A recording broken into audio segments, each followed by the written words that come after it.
Day 3, negotiations, on cup of coffee. And we'll just go around and introduce ourselves. So I'm Kaya. Naomi. Wazin. Renata. Hugo. Patricia.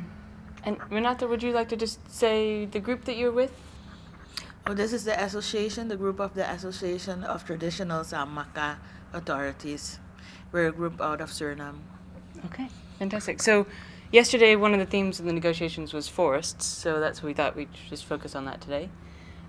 So I'm not sure who wants to talk a little bit about REDD+, but for some people, I didn't know much about REDD+. I know it has to do with forests. Hugo, would you like?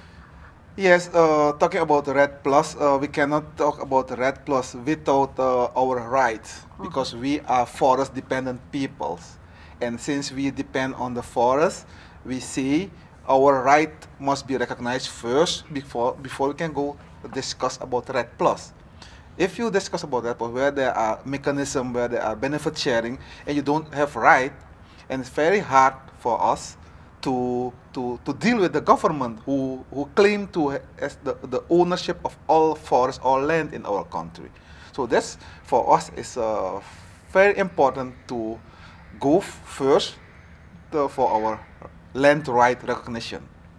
And this all we are engaged in some readiness discussion in Suriname to make Suriname ready to come in the boat of the REDD+, but Suriname is far from that readiness part yet. So for us, is REDD+ far away, because since we win, we've won a legal land legal case within the Inter-American Court of Human Rights. We are in the implementing phase, and our government is not there yet to recognize our land, to bring law in place which ensure us that we can discuss how to manage the forest, how to do with land degradation, with reduce forest, and all this kind of stuff. So maybe just a little background on how REDD+ has been working. Like what the mechanism does, and how you'd like it to change and to recognize your rights. Well, for us as REDD+, a very new mechanism. It's not we don't have this experience yet in Suriname, so we are in the preparation phase, and we come here to learn from other countries who are already in the implementation phase of REDD+. So that's why we attend all these side events and try to learn from a country who are already in this REDD+ phase. Okay. Renata, would you like to talk about kind of what you've been learning here and what progress you feel like can be made? Okay. We've collaborated a bit with other indigenous people, because the Samakan are tribal peoples, and we have had contact here with the indigenous caucus and the indigenous pavilion participants, and it's been a good experience. It's been a wonderful experience to learn about the effects of climate change in there, part of the world and part of the neck of the woods. To hear about, for example, the story of the Antarctic indigenous, how climate change affects their lands, and the need for things to change for the better. Otherwise, they won't have any place to live anymore. So these are the kinds of things we have learned so far. We have made connections, and it's been a good experience so far. Good. And I know that you were talking yesterday about there's a big theme of adaptation here, and how that's actually not really possible in a lot of ways. Is that true? Is it? Adaptation depends on where you live. Someone living in the city could adapt more easily to changing situations. For example, and I'm taking the extreme right now, the indigenous in Antarctic, how are they gonna adapt when there is no place for them to live anymore? How far can you adapt to? Are you gonna adapt to the part where you're no longer indigenous or you're no longer a tribal people? So does adapting mean changing who you are? I don't think that that is what the indigenous and the tribal people want.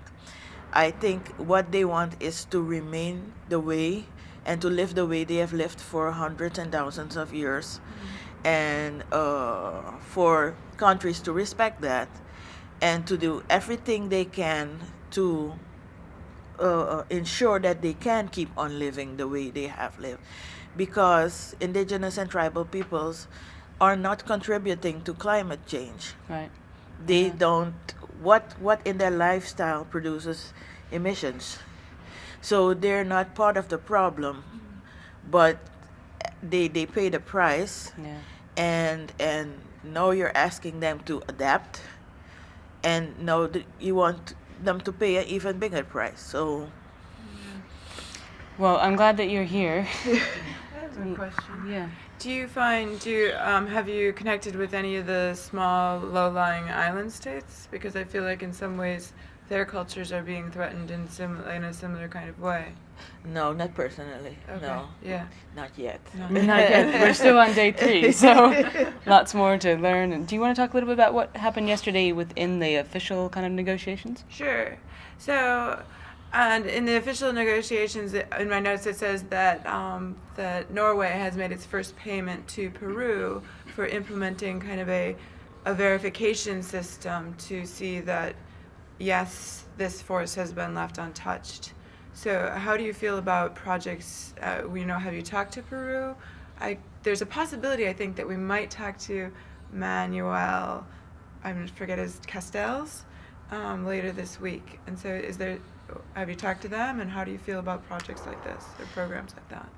Okay. And this is my personal view on everything that is going on here.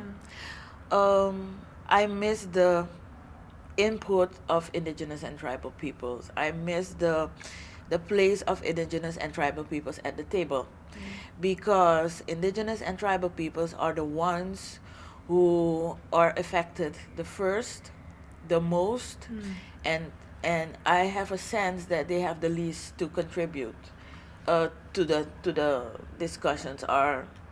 There isn't a place for them at the table, at the discussion table. What's your relationship to your national government?